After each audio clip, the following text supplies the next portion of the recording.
Welcome to the Think Small podcast, where we spotlight bold moves, smart minds, and the small businesses redefining what's possible. Today's guest is someone who's been ahead of the curve since before most of us even knew what curve we were on.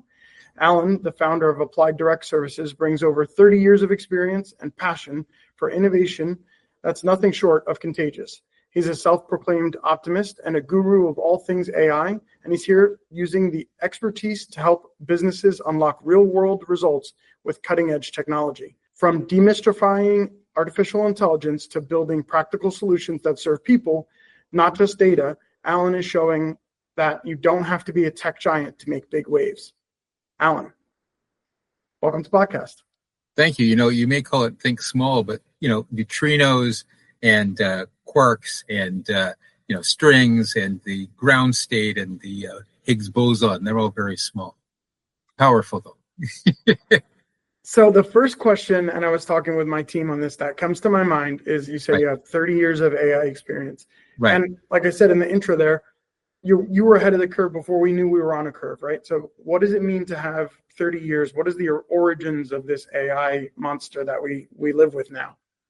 My original reason for getting into AI, Alex, is that I was looking for a way to compete. The issue is I wanted to compete with small or no teams with very, very large tech groups that have deep pockets and vast resources. The only way to do that is to go lights out JIT and be using AI. Now, today, we're using basically generative AI, but I went all the way back to the rule-based era and dealt with, by the way, neural nets back around 1989. So it was a long, long time ago. But, the bottom line is it's possible to have expertise embedded so that when you walk into a room with your phone, you're walking in with a team of experts. Yeah, I was discussing with my team this morning about how rare it is for me now to make any type of important decision without first consulting an AI bot, right? I'm asking, hey, is this a good decision? Help me weigh out my options. And it gives me a very concise argument about which way I should go with it. Absolutely. So I think that's a view that you have, is that it's a very powerful tool. Yeah, it's a powerful tool to leverage. And the thing is, if you understand how to deal with it, like for instance, as I teach people how to do prompt engineering, that kind of thing, I got to tell you, I have to laugh sometimes because somebody turns around to me and they say, hey, I was going at it really hard with the AI, and all of a sudden it blanked my screen. And then I turn to them and I go, were you mean to it? And they go, how'd you know? And I go, if you're mean to it, it'll blank your screen. Does it have feelings? No, but it simulates them. Right there, that's sort of the big, like almost the fear part of it, right? When people Right. think about that AI as like that next generation of AI, when it does sort of have that feeling and it, potentially has that Skynet and all that kind of stuff, yeah. kind of, Do you let mind us if know. we address that, Alex? I would love that. Okay, no problem. I got asked this in one of my talks for the Competitive Intelligence Alliance globally. Somebody turned to me the very first talk and he said, can I just ask you a question? What if it turns into Skynet and kills us all? And I said, well, think of it this way. Remember how I opened up before? There's a little bit more power as you get into this more subtle levels of creation, right? So think of it this way. Molecular power gives you all the chemical reactions we know in this world, in this universe. If you think of atomic and subatomic reactions, you're talking about nuclear energy. So that's, either nuclear bombs or fusion, whichever way you want to go, double-edged sword. Now, if you go down past quarks and past neutrinos and past maybe a couple more levels into the string level and then finally into the ground state and come up just one little iota, just out of the absolute, you're dealing with the Higgs boson. Now, this is supposed to be one infinitely large particle, which gives all mass, or in other words, resistance to all that exists, us and all the things we touch. Otherwise, you'd be on one side of the planet and I'd be on the other, and we'd both pass each other as we went through just hurtling out into space. We'd really want some gravity at that point, let me tell you. So the thing is, if you go down, you have more power. Now, think of ChatGPT. I could talk about any kind of LLM, but I'm just going to say that because people probably know it best. I'm not going to mention Claude and go off into Perplexity and go off into all the other kinds of things that could occur. But the bottom line is ChatGPT, and it's based on bits, and those bits are based on nano-size particles, right?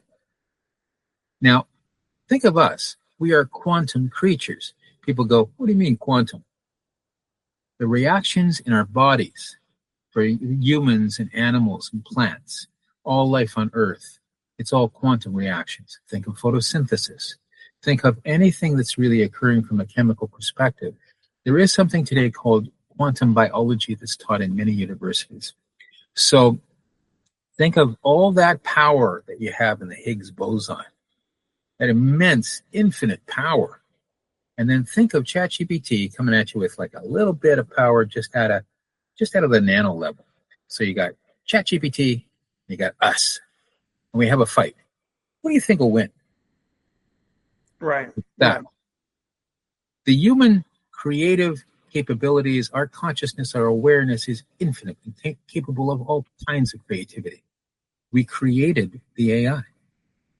So, at the end of the day, I think as long as we have some good guardrails and we watch how people use AI, it's not that somebody that an AI will take your job. It's that somebody with an AI could take your job.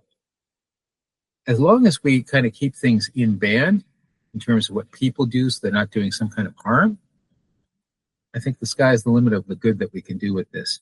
Think of diseases. Think of synthetic scientific research. Think of all the ways that we could maximize our business processes and bring things together and just matriculate and bring things to a wonderful vortex of progress.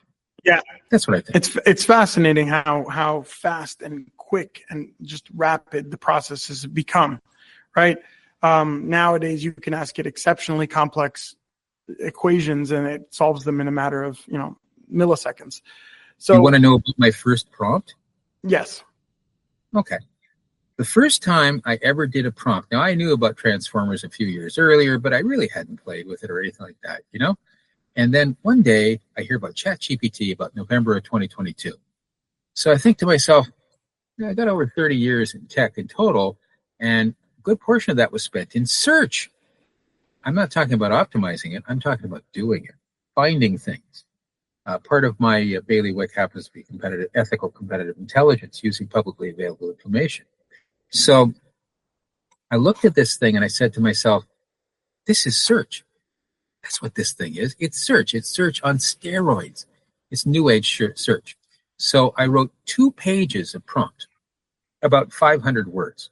And I asked it a series of questions that I knew would be difficult for it. And when I got the answers back, I was furious. You know why I was furious? Because what it had managed to do, it had managed to give me responses. I was asking it about my company, and there's nothing it told me that I didn't know. But it was telling me classified information that it shouldn't have had. It was able to ferret out and understand from the little tidbits of information I was giving it what I meant. That's powerful. And right then and there, I saw the potential for AI in terms of the current generation. And I worked out about 3 to 4 hours a day for 3 years after that to come to the state that I'm in now. You don't just get good at that kind of thing. You have to practice. Yeah, absolutely. It's all about the prompt, right? It's all about asking. The prompt. Yeah. How you whisper to the machines. So tell us more about that, because one of the biggest fears of the general population is that AI will come for a lot of the jobs, right? So how do we utilize this tool to safeguard employment and safeguard jobs and utilize it as a tool instead of just saying, hey, let's replace a lot of these jobs? Think of your coworkers. Think of people in your office, not just yourself, but I mean anybody listening in. Think of people that you know that you work with every single day. How well do you communicate with them? Very well. Yeah. Well, you do, because you're a trained communicator, but not everybody is a trained communicator. And so what happens is, as a result, some people are better at it, some people are worse at it. Now, the thing is, it's just like having kind of a odd, weird little coworker who's maybe from another land, has another ethnic background, has another point of view on life, is totally different than yours. And they really don't understand what you're talking about. So you really have to lay it out in some very fine detail. And when you do that, you bridge the gaps and you become humanity. It's not a matter of two different backgrounds. It's a matter of the humanity between you, how that unifies and becomes something useful. So the thing is, when you're dealing with the machines, these reflect humanity. They're a reflection of a good chunk of human knowledge.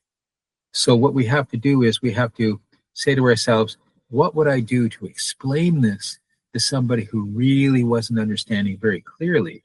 And then that gives you all the steps that you have to put in so you don't leave something out. And then, it performs beautifully. That's how it works.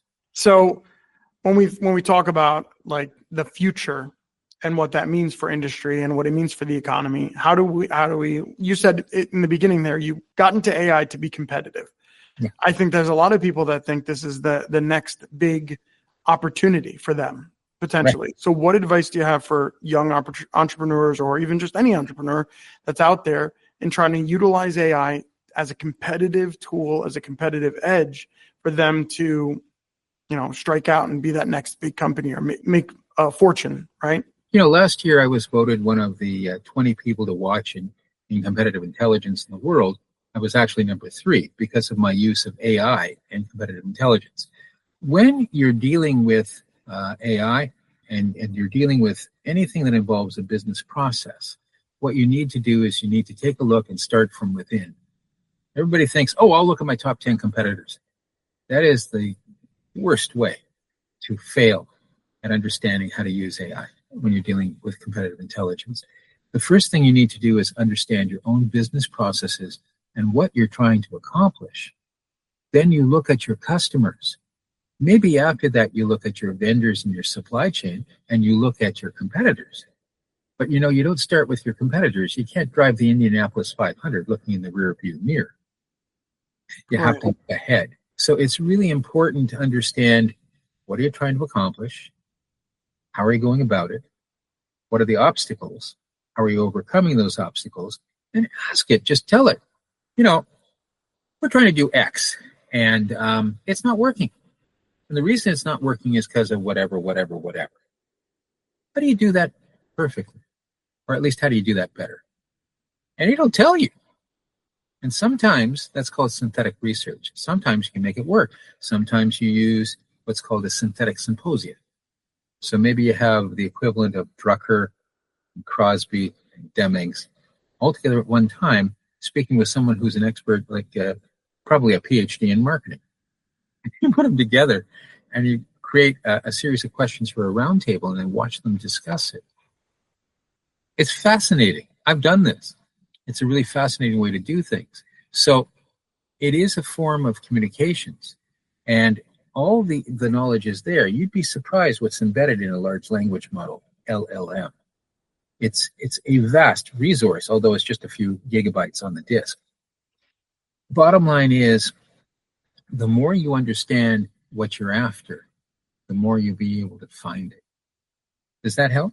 It does, yeah. And one of the things that I was thinking about as you were, explaining that more was as far as like industry specific, right?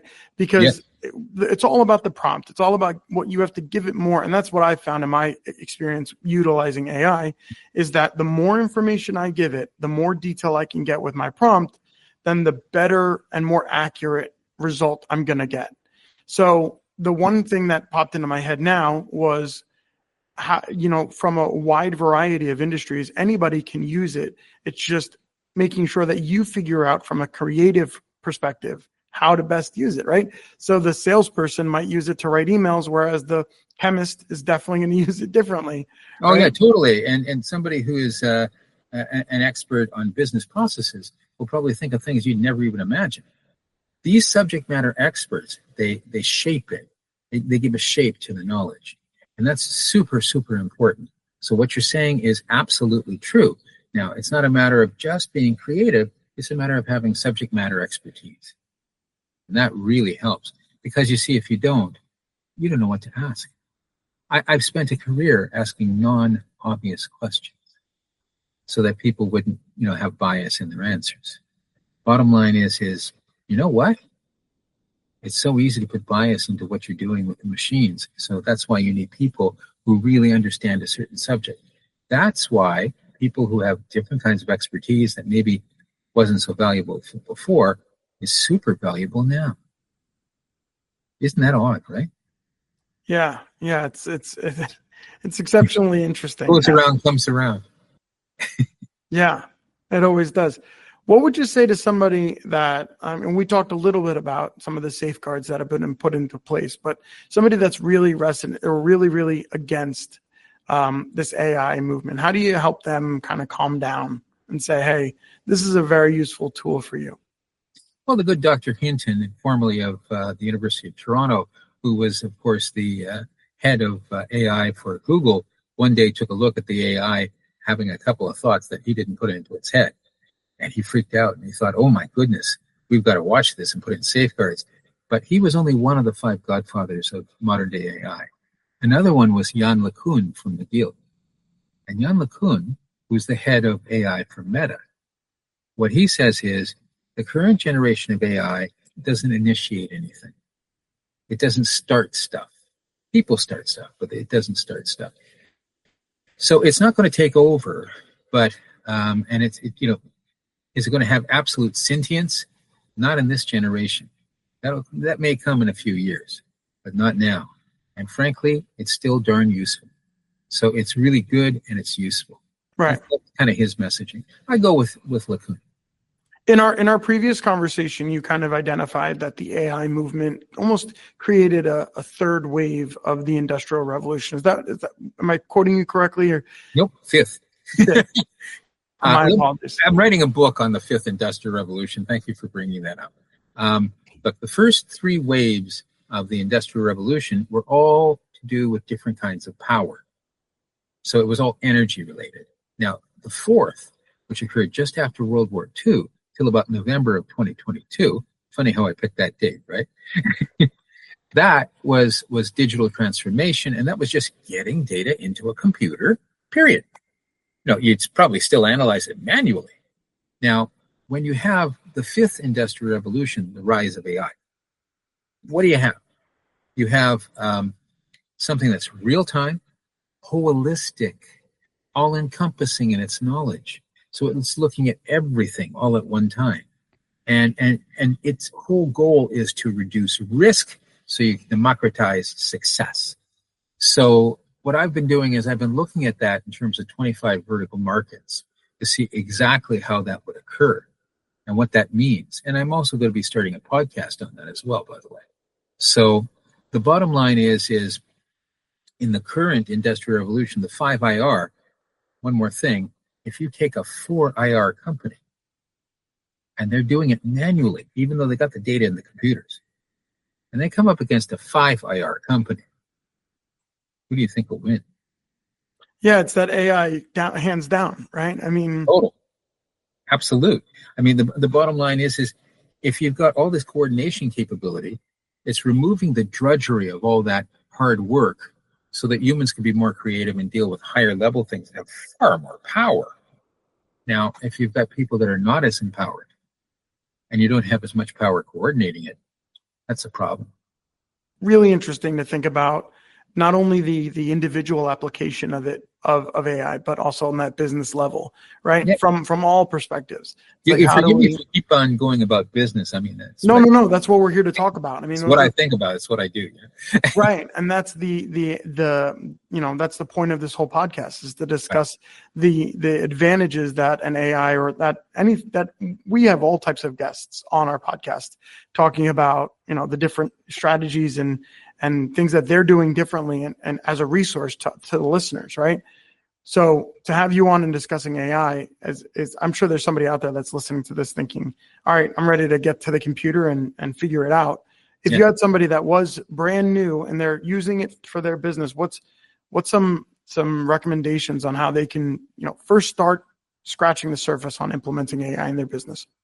This is going to sound funny, but ask it simple questions. Questions you know the answers to. See if it's smart enough to get the answers. And when it is, start giving it more difficult questions. Now play a little game, gamify it. Turn around and say to yourself, wait a minute, how far can I go with this thing? Just play with it, maybe for a few hours or days or weeks or months, as you can, not all the time, as you can. It doesn't have to be an addiction. It just has to be something cool that you use that's to leverage. And then after a period of time, you begin to find that you're not looking at it the same way. You're saying to yourself, wait a minute, I had this problem at work the other day, and it's really, really noxious. I don't know how I could possibly solve this. And then you begin to describe it, and you say to the thing, I don't know how to describe this to you. Can I just tell you what I know? Can you help me figure it out? And I'll go, sure. I had a problem that was a killer problem. It was a developmental problem that was very difficult indeed. So I turned to the machine and I said, I don't know how to prompt you on this. Can you please help me? I'm in a bit of a bind. And it said, sure. And I told it what I knew. And then it said, here's the prompt. And then I put in the prompt and it did it. That's wild. Hyper prompting. Yeah, you don't just go with the prompt. You set some a prioris in the first place. You can do it. The bottom line is that's a more sophisticated approach. All this stuff with somebody saying, well, I've got one line and that's it. And this is how you're going to do it. It's not one line. It's a conversation. Yeah. I recently discovered a podcast from somebody in my network that they have a podcast where the co-host is the AI, right? So he's having a natural and open conversation with an AI. And it's interesting how it'll even interrupt him. It'll say, hey, that was an interesting thought. And then it plays co-host very well. Vocally, it's got a voice. Yeah. And, really cool. And it's just chatting with him. And it's very cool to see. You're right. 100% on point. It's all a conversation. And I've noticed that as well. It always ends that prompt or ends the answer with, did that make sense? Or how can, do you want me to make it, do you want me to make you, do you want me to set this up for you? Would you want me to show you an example? I can give you a file for download. Is that good? Do you want that? Yeah. It's going to help, it's got the right instincts. Yeah, it's pretty interesting. One of the things that pops into my head is about which AI is the one to use, right? I mean, there's a lot of different, different operators out there. There's a lot of different AI companies out there. Which one is potentially the safest with data? That's probably something that people are thinking. And then which one is the most potentially accurate or has the largest data library to tap into? Couple of things. First of all, I lead an interdisciplinary AI community. And when people don't know what to do, you can always get in touch. So please give them my contact info. But second of all, let's take a look at different AIs. First of all, where is GPT right now? With the impending release, some people say in August of GPT-5, it's at 4.1 right now. It'll probably be king of the hill. No two ways about it. But you're doing this with a lot of tokens, and the whole thing with the tokens is it's really a little bit more expensive than running an LLM locally. To run an LLM locally, large language model, you need to know what you're doing and how to secure it and how to deal with it in ways that basically keep things safe and in band. So it takes a little expertise. It's called LLM operations or LLM ops. I would say that both GPT, to a lesser extent Claude, are very powerful. But there's some great LLMs out there. There's, for instance, Mistral from Europe. There's certainly Meta's version of it, Llama. And you might be surprised when I say this, but there's something called IBM Granite. Is it Granite? I think it's Granite. Could be wrong. If I am, I apologize. Basically, what it is a renamed version of Watson X, or part of Watson X anyway. And it's really super powerful. I think it's the best one I've seen after GPT. A little surprised. Yeah. Why don't you tell us a little bit more about that AI community that you've kind of created?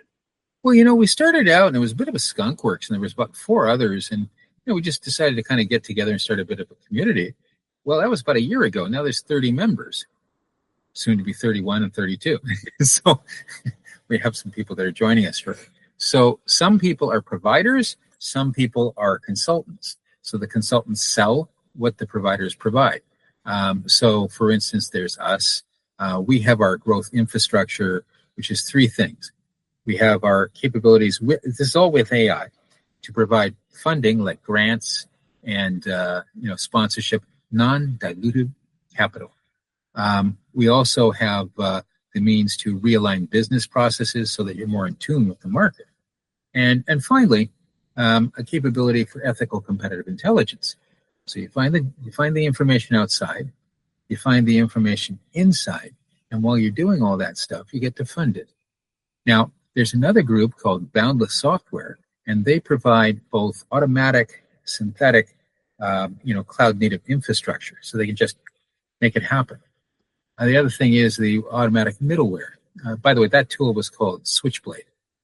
They have another platform called Boundless AI itself, which does automatic middleware, as I said. And what that does is, you know how when you're taking endpoints together, connecting different applications, it can be a little bit hard because maybe you don't have all the information, maybe there's some dated information, maybe the information was wrong in the first place, or there isn't any. And so this will just take a look and create automatic middleware, and you just drop it into your code, and it works. Add water. So they're really, really powerful. They do a lot of edge AI too. That means AI where you have the actual AI at the edge in the marketplace or in the workplace, and it's actually doing the job there. You're not going through some kind of cloud. That's really interesting stuff. Another group, Easyator. They're from Germany. If you're a group like, say, Mercedes or the government of Germany, and you're doing an AI project and you don't know what to do, you call them. That's what they're like. They're really serious people. There's others. But, the bottom line is really realistically, what our community is about is just coming together to see how we can blend our skills and create solutions that honestly solve problems, big problems for businesses. That's really what we do. And at the end of the day, what more can you ask? I mean, it's really great to be part of something like that. Did I think it was going to be 30 groups? No. It just sort of happened. People just sort of came together. So it's like a little vortex going on. The other side of the coin is that we're in Canada, we're in America, we're in Germany, we're in the UK, and of course, basically speaking, Australia, South Korea as well. So it's not in one place. We're all over the place. It's really fascinating to see that there are people coming together and really bolstering each other as we really take this to a higher level. Again, the fifth industrial revolution. Yeah, it's awesome that you've created this sort of global community and utilizing together by itself, but I helped it. Yeah, well, it's very, very cool to see the camaraderie and the way that you're utilizing this sort of space to work off of each other and promote each other. It's very cool. Global skunk works. Alan, this has been a really great conversation. I'm wondering if there's anything else that you feel like you want to just add to the podcast, anything or, from your business perspective, if there's anything you want to plug. I know you're writing a book. Absolutely. Yeah, I'm writing a book. We're going to be starting a series of podcasts from our community. And aside from that, if anyone has a really serious problem, just come to us and we'll see if we can find a solution. But at the end of the day, one more thing. The human condition has near infinite potential. And this AI just shows that we're so lively in our awareness that even the material around us is beginning to become intelligent. All we have to do is use our creativity together, and we can make things better. Always enjoy our conversations. I really do. I always leave, feeling revitalized and ready to capture AI and use it to seize my own opportunity. And I thank you very much for being a guest on the podcast. Thank you, Alex.